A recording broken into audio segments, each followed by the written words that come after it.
तो आज हमारे साथ सुषमा रामचंद्रन मैम हैं। Sushma Ramachandran ma'am has started business journalism since 1973 and she was the president of Indian Women's Press Corp, the only women's press corp in Delhi of women, 4 times. So ma'am, can we... My first question is, ma'am, you have seen almost a 50 years, it means 5 decades of business journalism. So what was the situation for the women journalists back in 1973? Is there some glass ceiling for them? Is unspoken beat not being allotted to them? So please throw some light on that. So when I started in 1973, I was a trainee journalist in Times of India, and in 1974, I formed part of the team that launched the Economic Times edition in Delhi. At that time, there were very few women journalists. In fact, wherever I went, whatever press conference I went, I mean, there would be about 20, 30 men, and I used to be the only woman. So I think there probably was one woman in Financial Express, and there was me in Economic Times. After a while, we got one woman on the desk, and after another few years, another reporter. So it was just very, very few. For I think at least 10 years, I was so used to attending events where I was the only woman journalist. Does it embarrass you that point of time, or like? No, it didn't really embarrass me, because I have to say that my male colleagues were very helpful, and because I was new and I was young, they felt they should encourage me, and they used to. I mean, I found, for instance, even the news agency journalists were very helpful, and I really followed their guidelines, because their guidelines were their principles were that you must always be on the spot, and that's something that has stood me in good stead during my reporting career, because a lot of newspaper journalists tend to dismiss routine events, and then they'll sit in the office and just do the press releases. But if you actually go to the event, you meet people, you don't just get the information about the event, you are able to meet a wide range of people, and you get a lot of news stories, exclusive stories. You develop contacts, so that kind of thing. Of course, I have to say my own newspaper, Economic Times, the seniors also were very encouraging, and they guided me well. In fact, they were very protective. The first time I went for a cocktail, they were all very worried. The whole team sat around, Sushma is going for a cocktail. So they said when you walk in, it's going to be very dark and very smoky. So you won't look left or right. It was in a 5-star hotel. They said you will just walk straight to the PRO, and you will ask him for the press release. And then you will take the press release, and then you will just walk straight out.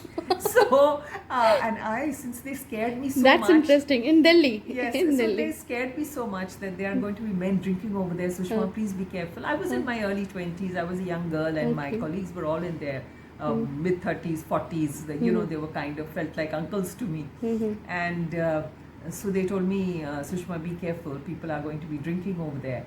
So I was so scared. I walked into this darkened room, and I walked to the PRO, and I collected my press release, and I dashed out. And later on, one of my colleagues who was there from another newspaper noticed you. He told me, he says, Sushma, you look so scared. You dashed in like a scared chicken, and you ran out. So that was the beginning. But after that, of course, I became friends with everyone, and I attended many cocktail press conferences, and everyone would be again very protective. My senior colleagues, they would say, well, there's whiskey for everyone, please get a glass of wine for the lady. So they would make a big fuss about me. So quite caring, yes, I will say. So I've had very, very good experiences with my male colleagues, who taught me also a lot in business journalism, whether it was my own newspaper or other newspapers. But coming to being a woman, yes, I was all alone till the mid 80s or the late 80s, when a whole influx of women came into business journalism. As for the kind of things that you said that was there a glass ceiling? Yes, in a sense there was, because I was not given very hardcore economic beats initially, but I must say that I was given very interesting areas to cover, because when there was the emergency and Indira Gandhi was speaking at many places, so my directive was to cover Indira Gandhi wherever she speaks during the day, and she. People don't remember now. She used to speak at many venues during it. In a day, she might speak at 5 places. My goodness. You know, so it's something like Narendra Modi does now. You'll find this current Prime Minister takes part in many events, launches things, speaks at political rallies, and does that. Quite energetic. That kind of energy I've only seen with Indira Gandhi. And so it was my job to cover her. And they told me, they said, you know, you will not be able to physically attend all the places she goes to. So you can collect that information from the Times of India reporters. But we must have the news about wherever Indira Gandhi has spoken. So that was certainly for me very fascinating coverage. And I covered the speeches that Mrs. Gandhi made when she declared the emergency. I won't say this is before the emergency actually, when she used to come out of her residence and go to Gol Methi Chowk and deliver the speeches before she declared the emergency. And those days there was no security really, you know. I mean, if I'm standing here, just where you're standing would be Mrs. Gandhi, and we could go rush up to her and ask her questions, and she would talk to us, and then get back into her ambassador car and walk in.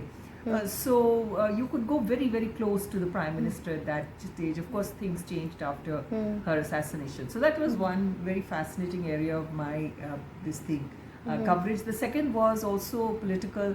At the end of the emergency, I was tasked with covering.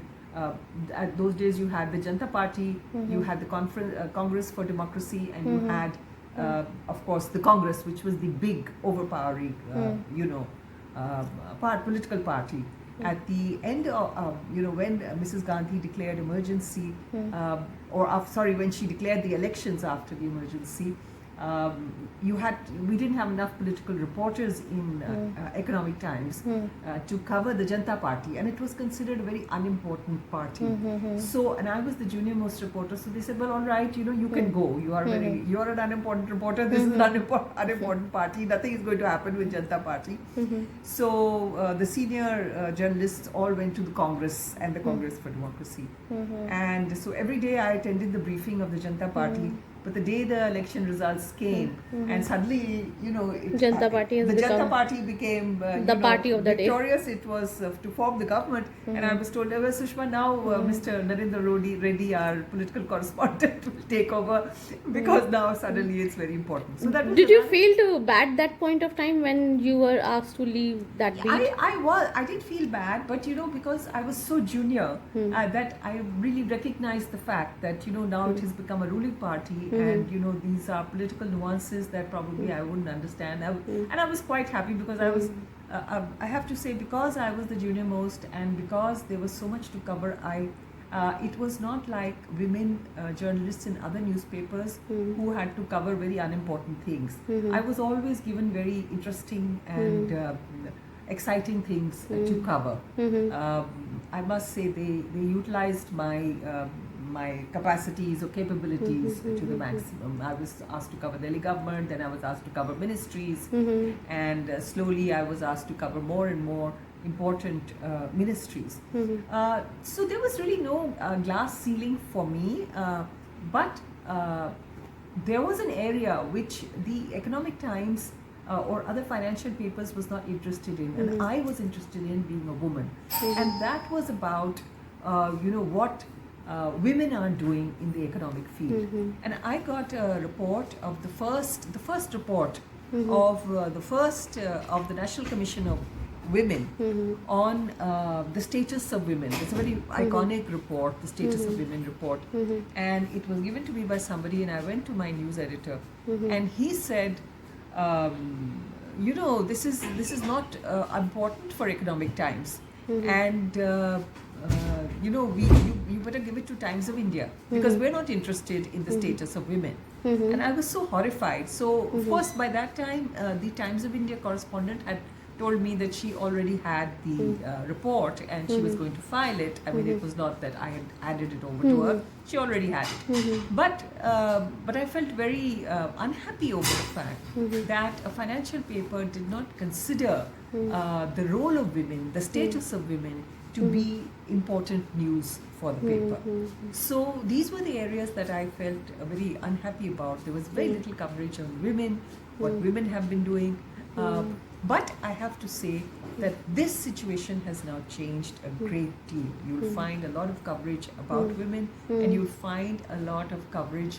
There are so many more women in the corporate world, in industry, in startups. So and there's more a than lot that, more. women's expenditure power has also increased. Women's That's why spending, they exactly. are counting on Exactly. them. They are Women's counting. economic power has certainly Changed in last 50 changed, years.